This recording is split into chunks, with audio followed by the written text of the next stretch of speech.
Hi అండి. అందరికీ నమస్కారం. Welcome to my channel. ఈ వీడియోలో రేపు బెజవాడకు వేలాదిగా ఉద్యోగులు సమరానికి బొప్పరాజు సై అంటున్నారు. దీనికి సంబంధించి పూర్తి వివరాలు ఈ వీడియోలో తెలుసుకుందాము. వీడియో అయితే ఎక్కడే కానీ స్కిప్ చేయకుండా ఎండ్ వరకు చూసేయండి. అప్పుడే ఇన్ఫర్మేషన్ పూర్తిగా అర్థమవుతుంది. అలాగే వీడియో చూస్తున్న ప్రతి ఒక్కరు వీడియోకి లైక్ చేయండి ఫ్రెండ్స్. ఈ వీడియోని తోటి ఉద్యోగ పెన్షన్ మిత్రులతో అయితే షేర్ చేయండి. కొత్తగా మన ఛానల్ చూస్తున్న వారైతే సబ్స్క్రైబ్ చేసుకోవడం మర్చిపోకండి.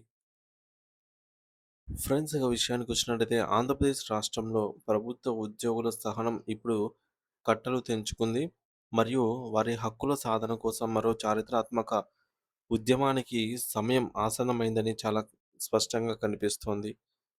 కేవలం మాటలతోనో లేదా వినతి పత్రాలతోనో సమస్యలు పరిష్కారం కావని గ్రహించిన ఉద్యోగ లోకం ఇప్పుడు ప్రత్యక్ష పోరాటంలోకి దూకాలని నిర్ణయించుకుంది.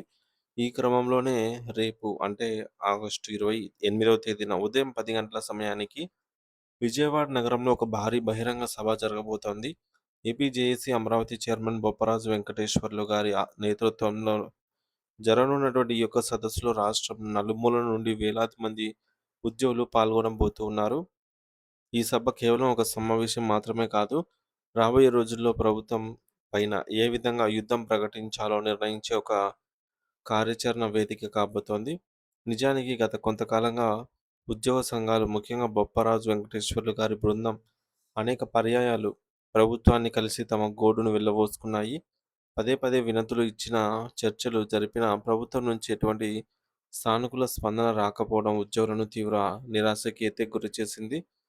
మరి జూలై 22వ తేదీన జరిగినటువంటి చర్చల తర్వాత ఏదో ఒక శుభవార్త వస్తుందని ఆశించిన ఉద్యోగులకు నెల రోజులు గడిచిన నిరాశ ఎదురైంది.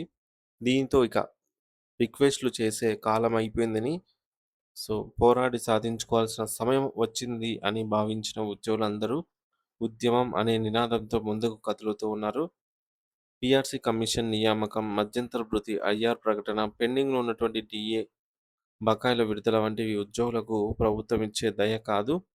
సో, అది వారి చట్టబద్ధమైన హక్కు. హెల్త్ కార్డుల పనితీరు మెరుగుపరచడం, పదవీ విరమణ చేసిన ఉద్యోగులకు రావాల్సిన బెనిఫిట్స్ సకాలంలో అందించడం వంటి అంశాలలో ప్రభుత్వం తీవ్రమైన ఉదాసీనత ప్రదర్శిస్తోంది. రేపు అనగా 28వ తేదీన విజయవాడలో బసవన్న కళ్యాణ మండపంలో జరిగేటటువంటి మహాసభ కోసం రాష్ట్ర వ్యాప్తంగా భారీ ఏర్పాట్లు జరిగాయి. రేపు ఉదయం 7 గంటల నుండి అన్ని జిల్లా కేంద్రాల నుండి కూడా, అంటే శ్రీకాకుళం, విజయనగరం నుండి మొదలుకొని నెల్లూరు, చిత్తూరు వరకు ప్రతి జిల్లా నుంచి కూడా ప్రత్యేక బస్సులు విజయవాడకు బయలుదేరనున్నాయి. ఏలూరు నగరం నుండి మాత్రం దాదాపు 300కు మందికి పైగా ఉద్యోగులు ప్రత్యేక బస్సుల్లో అయితే తరలి వెళ్తున్నారు అనంటే ఉద్యమం ఏ స్థాయిలో ఉండబోతోందో మనం అర్థం చేసుకోవచ్చు. అయితే గుంటూరు, కృష్ణా, ఒంగోలు, కాకినాడ, రాజమండ్రి వంటి ప్రధాన కేంద్రాల నుండి వేల సంఖ్యలో ఉద్యోగులు తరలివచ్చి తమ ఐక్యతను చాటుకోబోతున్నారు. ప్రభుత్వం ఎన్నికల సమయంలో ఇచ్చినటువంటి హామీలను గాలికొదిలేసిందని, 2.5 ఏళ్లుగా ఉద్యోగులను ఆర్థికంగా ఇబ్బందులకు గురిచేస్తోందని వారు ఈ సందర్భంగా మండిపడుతూ ఉన్నారు. అయితే ఈ సభలో తీసుకోబోయే నిర్ణయాలు చాలా కీలకంగా ఉండబోతున్నాయి. సెప్టెంబర్ మొదటి వారం నుండి రాష్ట్ర వ్యాప్తంగా దశలవారీగా ఉద్యమాన్ని ఉధృతం చేయాలని నాయకులు భావిస్తూ ఉన్నారు. దీనికి సంబంధించి ఒక పక్కా ప్రణాళికను సిద్ధం చేసిన బొప్పరాజు వెంకటేశ్వర్లు గారు రేపు సభలో దీనిని అధికారికంగా ప్రకటించనున్నారు.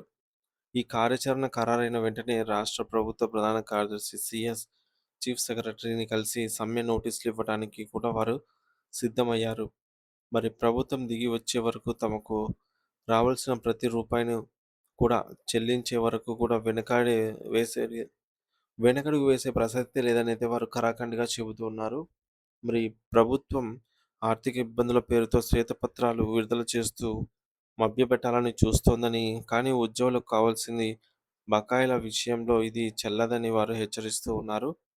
ఇదే సమయంలో మరో ప్రధాన ఉద్యోగ సంఘమైనటువంటి ఏపీ ఎన్‌జీఓ వ్యవహరిస్తున్న తీరుపై సాధారణ ఉద్యోగుల్లో తీవ్ర చర్చ జరుగుతోంది.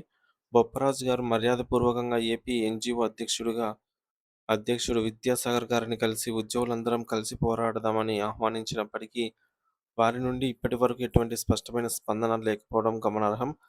మరి గతంలో అశోక్ బాబు గారి వంటి నాయకుల హయాంలో ఉన్న దూకుడు ఇప్పుడు కనిపించటం లేదని ఏపీ ఎన్‌జీఓ మౌనంగా ఉండటం ప్రభుత్వం పట్ల మెతక వైఖరిని ప్రదర్శించడమేనని క్షేత్రస్థాయి ఉద్యోగులు విమర్శిస్తూ ఉన్నారు. అయితే బొప్పరాజు గారు మాత్రం నాయకత్వంపై నమ్మకం ఉంచాలని, వేలాది మంది ఉద్యోగుల మద్దతు తమకుందని ధైర్యంగా ముందుకైతే సాగుతూ ఉన్నారు.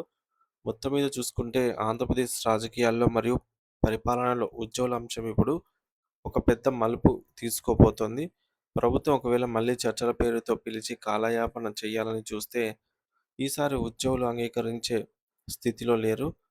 మరి రేపు విజయవాడ వేదికగా వెలువడే ఉద్యమ నోటీసు కూటమి ప్రభుత్వానికి ఒక పెద్ద సవాలుగా అయితే మారబోతోంది.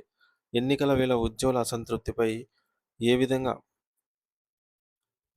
పరిణమిస్తుందో గతంలో చూసాం. కాబట్టి ప్రస్తుత ప్రభుత్వం కూడా త్వరితగతిన స్పందించకపోతే పరిస్థితులు మరింత జటిలమయ్యే అవకాశం కూడా లేకపోలేదు.